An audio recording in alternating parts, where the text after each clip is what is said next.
हिमालय के जंगल में टुनटुनी चिड़िया अपने पति कालू कौवे के साथ रहती थी। वो दोनों पति पत्नी बहुत गरीब थे, बड़ी मुश्किल से अपने दिन काट रहे थे।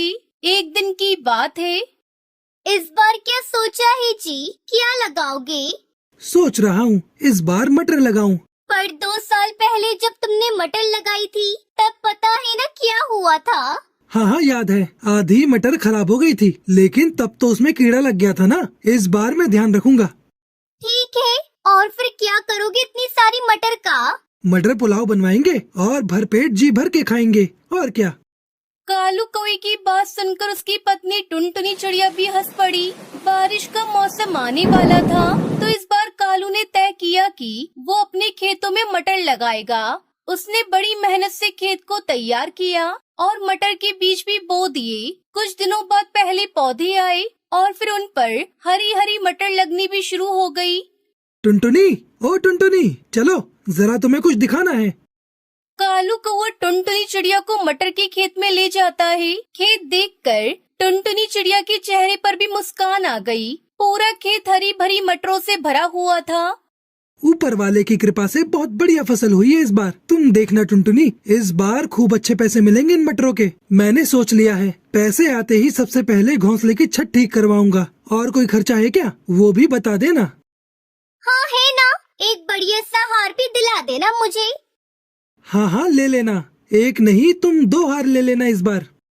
मटर की बढ़िया फसल देखकर दोनों पति पत्नी सपने देखने लगे। दूसरी तरफ पूरे जंगल में भी ये खबर फैल चुकी थी कि इस बार कालू और टुनटुनी चिड़िया की फसल बहुत बढ़िया हुई है। फिर एक दिन कालू कौवे के घोंसले के बाहर मुखिया हरिया तोता आता है। अरे मुखिया जी आप? हाँ टुनटुनी, कैसी हो? ऊपर वाले की कृपा है मुखिया जी। कृपा तो वाकई बहुत हुई है तुम पर। मैंने सुना है इस बार तुम्हारी मटर की फसल बहुत अच्छी हुई है। हाँ मुखिया जी, सब भगवान की दया है। तो क्या सोचा है, किसे बेचोगे अपनी मटर? अभी तो कुछ ऐसा सोचा नहीं है मुखिया जी, जहाँ सही दाम मिल जाएगा वही दे दूंगी। अरे तो हम काहे के लिए हैं? हमें दे दो अपनी सारी मटर, हम पूरे 15 रुपए देंगे तुम्हें 1 किलो के। पर शहर के जंगल में इस बार 25 से 30 रुपए किलो बिक रहे हैं मटर। देखो टुनटुनी, मटर है गेहूं नहीं, जो कई महीने संभाल लोगी। 2 दिन बाद सूखने लगेगी सारी की सारी। मेरे पास स्टोरेज की सुविधा है, मैं तुम्हारी सारी मटर खरीद लूंगा हाथों हाथ। अब ठीक है? मुखिया जी, मैं आपको शाम तक बताती हूँ। मुखिया वहाँ से चला गया और फिर उसके जाने के बाद टुनटुनी चिड़िया कालू कौवे को सारी बात बताती है। क्या करूं टुनटुनी, कुछ समझ में नहीं आ रहा है। ये मुखिया हम गरीब किसानों का हमेशा फायदा उठाता है। हमसे कम दामों में फसल खरीदकर शहर के जंगल में ऊंचे दामों पर बेचता है। मेरी मानो तो आपको कुछ और पक्षियों से भी बात करनी चाहिए।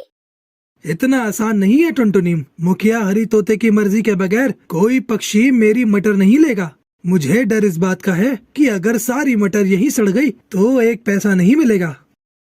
हाँ अच्छा, तो फिर क्या कर सकते हैं? मुखिया जी की नजर हमारी फसल पर है तो बेचनी तो उसे ही पड़ेगी।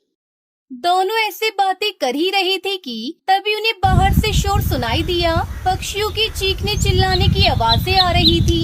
दोनों ने फौरन निकलकर देखा तो पूरे जंगल के घोंसले जल रहे थे। आग बहुत बढ़ चुकी थी। बस एक टुनटुनी चिड़िया का घोंसला सुरक्षित था, क्योंकि वो उसके खेत के किनारे ही था और बाकी के घोंसले से दूर था। कालू और टुनटुनी चिड़िया फौरन पक्षियों की मदद के लिए चले गए। काफी देर बाद आग तो बुझाली गई, लेकिन जंगल के सारे घोंसले जलकर राख हो चुके थे। सारा सामान, सारा राशन, सब कुछ राख बन चुका था। हिम्मत रखिए आप सब, हम सब मिलकर कुछ न कुछ जरूर कर लेंगे। एक काम करते हैं, मुखिया जी के पास चलते हैं, उनसे मदद मांगते हैं। हाँ ठीक कह रहे हो, चलो चलते हैं।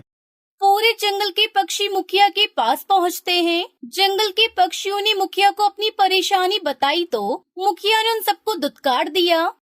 चले जाओ यहाँ से, अब बस यही काम रह गया है। लापरवाही करो तुम, आग लगाओ तुम, और भरपाई करूँ मैं। मुखिया की बात सुनकर जंगल के पक्षियों को गुस्सा आ रहा था, पर वो मजबूर थे और मुंह लटकाकर वहाँ से जाने लगे। फिर घर लौटते ही कालू कौए ने कई पक्षियों के बच्चों को भूख से रोते बिलखते देखा और फिर उसने टुनटुनी चिड़िया से कहा, टुनटुनी, घर में कितना चावल है? बहुत सारे हैं अभी तो। वैसे आप क्यों पूछ रहे हो? तुम्हारे पास मटर की कोई कमी नहीं है। तुम एक काम करो, मैं कुछ पक्षियों के साथ मिलकर एक बड़ा चूल्हा बनाता हूँ और तुम पक्षियों के साथ मिलकर मटर पुलाव बनाने की तैयारी करो सबके लिए। जब तक मेरे घर में मटर और चावल का एक भी दाना है, मेरे जंगल का कोई बच्चा भूख से नहीं रोएगा। लेकिन फिर हम लोग बाद में क्या करेंगे? अपने बारे में बाद में सोचेंगे टुनटुनी, फिलहाल जंगल के बारे में सोचते हैं।